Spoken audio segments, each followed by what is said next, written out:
around about 4 o'clock on the 5th day of the 6th month, 2018. And it's very cold and rainy outside. So I hope you're warm and cozy where you are. Okay, today I wanted to talk about, and I've just realised that my slides are on the wrong end of that. Let's go back a bit. I wanted to talk about Israel's sales methods and how we get the best deal of all time, I reckon. How to create sales that are great for you, but also exactly what your clients want. And this isn't really cooperating, so I'll have to do it a bit the hard way. So create value, create clients, and create wealth using Israel's secret sales methods. This is from Genesis 25, where Israel did a deal with his brother. Well, he was still called Jacob at that stage, Jacob and Esau. I want you to get one thing and one thing only out of this webinar, and that is discover how to be paid much more for doing less often, for less clients with MBOs. Now, if you've been in the business world lately, you probably would have heard of MVOs. If you haven't, it means minimum viable orders. And if you've been in the tech world, a minimum viable product is the technology that they use. Similar concept where you want to give your client the least to satisfy what they want. In terms of minimum viable order, it's often about discovering what the client really wants and sort of stripping away everything else. So it's based on this philosophy that if you like salt on your chips, then you'll go, oh, clients seem to really love the salt on their chips. We'll just put more and more and more and more salt and just fill the whole bag with salt. Well, that does not work. There's an actual optimum level, and it's usually finding out what is the least the client wants that you get to that level. And so we're going to look at how Jacob did this brilliantly. The first step to creating value is to create value. That was profound, wasn't it? Some people forget that, though. They want to go straight to the deal and they kind of forget about value. But the key to this, and I've got there the first point, hate what you do. And you'll probably hear the opposite advice a lot of times. In order to do really good work, you've got to really love what you do. Steve Jobs said that. And I do believe that. But where I think a lot of people go wrong is if they love to do something, they want to hang out with other people who love to do it. So if they're, an artist and they love to paint, then they like hanging out with other artists and other people who like to paint. And they think that they will recognize the value more in what they do. The reality is usually in the marketplace, it's people who hate what you do that see more value in it. So if you love gardening, don't look for people who love gardening to be your client. Look for people who hate gardening. If you love technology and gadgets, look for people who hate technology and just haven't got a clue when it comes to computers. They will value what you do most. So it's really important that you make that distinction. The second thing is to do what you do on time. And I often say, if I'm only allowed one question, the question would be when. Because timing is so, so important. And if I could get business people to ask this question more, I think it would revolutionize every business. In fact, the whole Bible just answers this question over and over again. On the third day, this happened. This is going to happen for 40 days and 40 nights. This is going to happen for the next 7 years. And then there'll be another 7 years of that. The Bible is constantly answering the question when. In fact, the first 3 words tell us the time before they even tell us anything about God, which is just mind-blowing, but it's because knowing timing is so important. So that's the second key. The third key is to sell the result. Now, this is another area where a lot of people in business make a mistake. And they think that because they love doing something, that everyone should just love it. Um, and that's not true. Or they think if they're good at it, then they should go and just spend their time doing it instead of doing the skill instead of the time. So, for example, if I was to go and teach people how to cook, that's a completely different value to actually cooking for them. Completely different. And if I was going to cook for someone, it's completely different to turning what I cook into a product. So instead of hiring me and my skill as a chef, they just buy the result, which is the food that I use my time and my skill to produce. And so it's very important. Now, another area where people go wrong, I'll talk about a little bit later when we talk about clients. But for now, I just want you to get those three keys. Don't look for people who love what you do, look for people who hate what you do. Be more concerned about the timing than you are about anything else, and sell the result. Don't sell your expertise, don't sell your time, don't sell your skill, sell the results that your client wants. And look next at how do you create a client? Firstly, what is a client? If you're going to create a client, you have to know what to create. So a client is simply someone who will pay you enough so that you can do what you do for them again. So they want to pay you what it costs plus some form of profit that means that you can survive long enough to do it again. And that profit could be a lot. In Jacob's case, it was. So when it comes to finding a client, all sorts of clients will need what you do, but they won't necessarily value it enough to pay you what you want to price your product at. And for Jacob, there was only one client who could pay him what he wanted to be paid. And that was he wanted the birthright. And only Esau had that resource.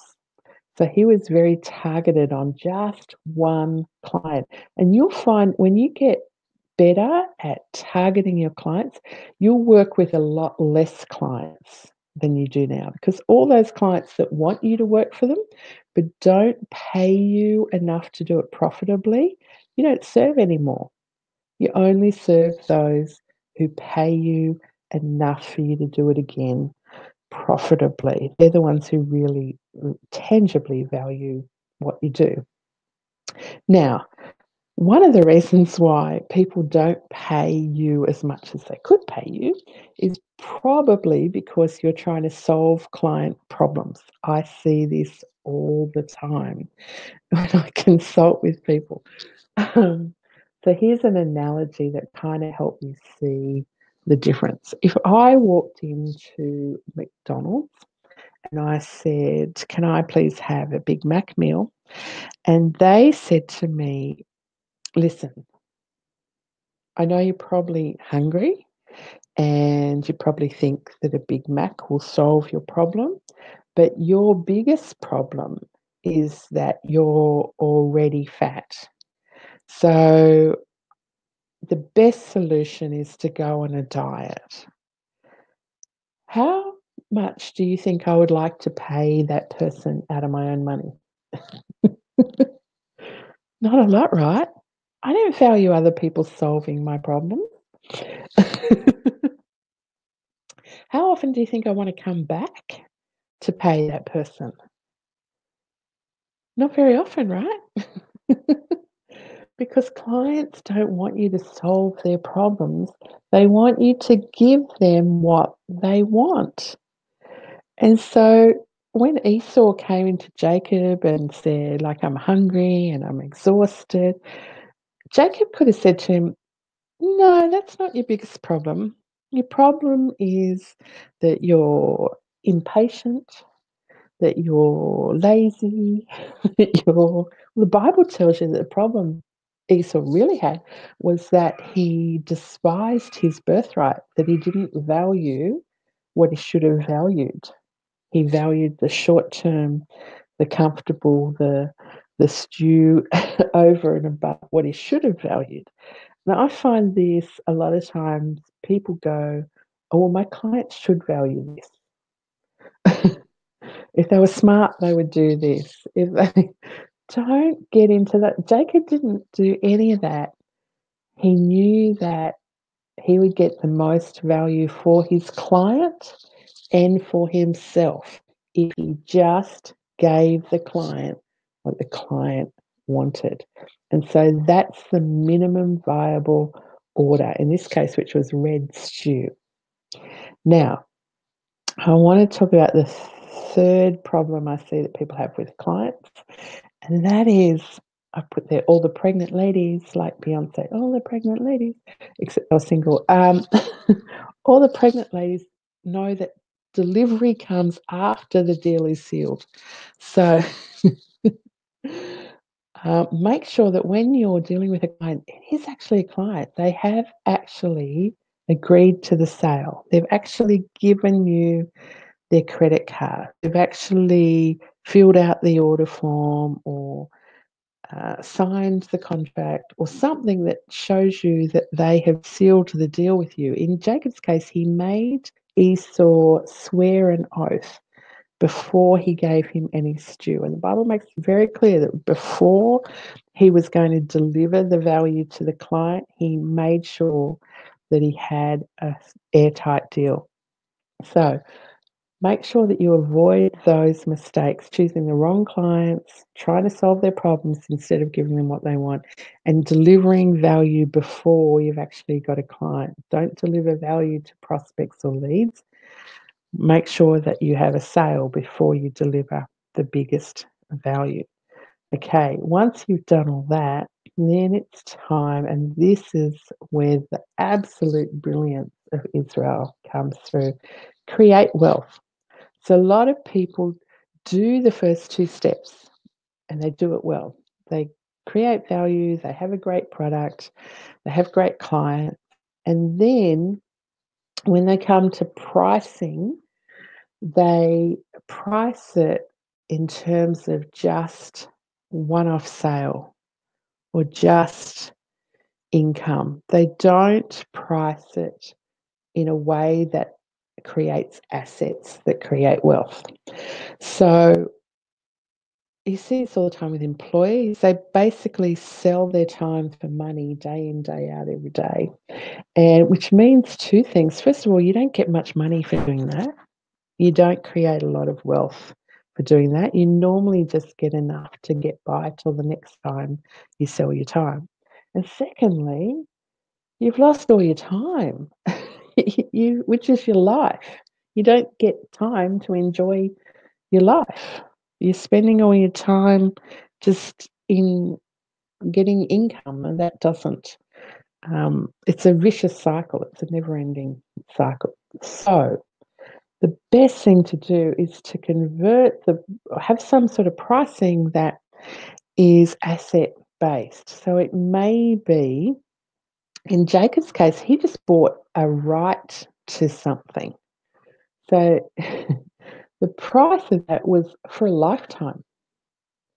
He actually got lifetime access to, and beyond that, because that set up his generations to come as well. So it was a fantastic deal. But think about those intangible assets like rights and licensing and renewals that you can put as part of your pricing. So, for example, if I go to become an Apple developer to have an app, I can't do that forever. The way that Apple have set up their pricing is I have to renew that every year. So they've sold me once, but they get that renewal fee every year because I need to be licensed to be able to do that. And that's a very Jacob move. So one of the things that I advise is that you are passive aggressive. And I don't mean that you are nasty. I mean that you get aggressive about looking for passive opportunities, that you really take the initiative in looking for passive opportunities. So in Jacob's case, what he actually got was real estate, which, like, this is, thousands of years even before Christ. Imagine if someone gave you all that real estate all that time ago. It was literally a ground floor opportunity. I've got a city skyscraper scene there, like something out of New York. But imagine if you got green fields, literally nothing built on it, all just perfect for you to do whatever you wanted to do right from the start. And you got it for a bowl of stew. I mean, literally, that's exactly what happened in this deal. Massive value transfer, massive transfer of wealth for one tiny little thing, just giving the client what they wanted at the time they wanted it in the way they wanted it. So it wasn't just real estate, though. The Bible tells us that, like Jacob's grandfather, even Abraham, long before Isaac was born, let alone Jacob, he had real estate, he had gold and silver, he had cattle and herds, um, which is, like stock producing every day, more stock, like cream and milk and all this kind of passive production going on. It says he had oxen as well, which is, like automation or machinery that makes it less involved for you. So they'd use the oxen to, plough the fields and to reap the harvest and things like that, to carry the burdens or the loads. So it says that, that was part of the wealth as well. They had trained servants. Like Abraham had hundreds of trained servants, 318 at one time when he went to war. So lots of staff too, which again is, passive for you. If you can get someone else, hire someone else to do it, involves minimum amounts of use. So I hope that these few tips on minimum viable orders will help you create value, create clients, and create wealth in a way where you can do less for less people and get paid much, much more. If you think that that's something that you are interested in and that you would like to learn more of, then I can send you over right now to my website, which is shazjones.com.